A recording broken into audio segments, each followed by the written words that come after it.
are going to meet down in the zSpace lab. We've got to talk about external anatomy and internal anatomy. My name is Heidi Bernardi, and I'm a teacher here at Valparaiso High School. With our students today, we're finding that technology is a big part of their lives. So it should absolutely be a big part of their learning experience as well. When I start a unit in zoology, I give background information in the traditional classroom, whether it be PowerPoints, discussions, online activities, web quests, that provides somewhat of a background. New structure. So you want to start it on your worksheet, and we're going to have a chance to see that in your dissection tomorrow as well. So that when they do come to the zSpace lab, then they have that opportunity to discover and explore and get the visual experience that zSpace is all about. As students walk in, they're excited about using the zSpace. What I like to do is an introductory discussion on where are we at within our unit. What's the purpose of being in the zSpace lab? What are the goals? Pulling in any information or concepts, ideas that we learned the previous day. We had spent 4 days dissecting the shark. What are we going to see different today in our dissection of the bony fish that we did not get to see in the shark? Whether we're dissecting a fish, they've learned the structures and the functions, just making sure that they have the knowledge they need to move forward with the dissection.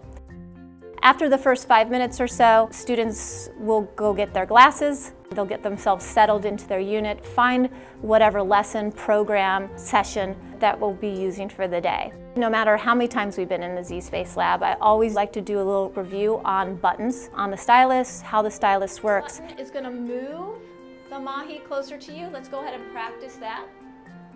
And then your circle button is going to actually dissect. And any of the icons that are also on the screen as well. So I do like to take the first 10 minutes or so just working with them as a whole class, asking questions as a whole class, allowing individual students to answer.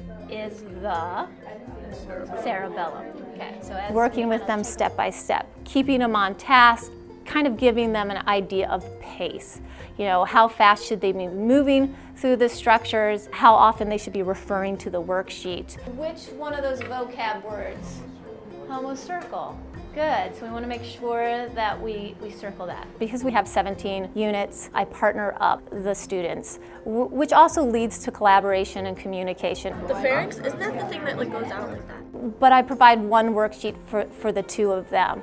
That really allows one student to maximize the full experience on zSpace, whether we're dissecting, bringing in models, moving models around, answering questions. Whoever's wearing your glasses, take each centrum off and count them as you dissect them. And then the other student, while they have their glasses on, they can answer the questions on the worksheet. It is important that every student get their time on zSpace and working with the stylus, so I do make a verbal reminder about halfway through the lesson. Switch glasses so that you both have an opportunity to dissect today. Once I feel that they're comfortable and I'm comfortable with where they're at in terms of their understanding, I do let them have some independence in terms of working through the rest of the dissection, working through the rest of the worksheet. As a partner pair, collaborating, communicating with each other, talking about what they're seeing, what they're observing, what they're dissecting, and then coming up with answers to answer on the worksheet, which is, I think, essential to provide that independence, because they are able to explore and discover things that maybe as a teacher I've never even thought of. But my biggest advice is to embrace it. It's all about the students, and when you see the students smiling, when you see the students learning something and having those moments of understanding, of I got it, this makes sense to me.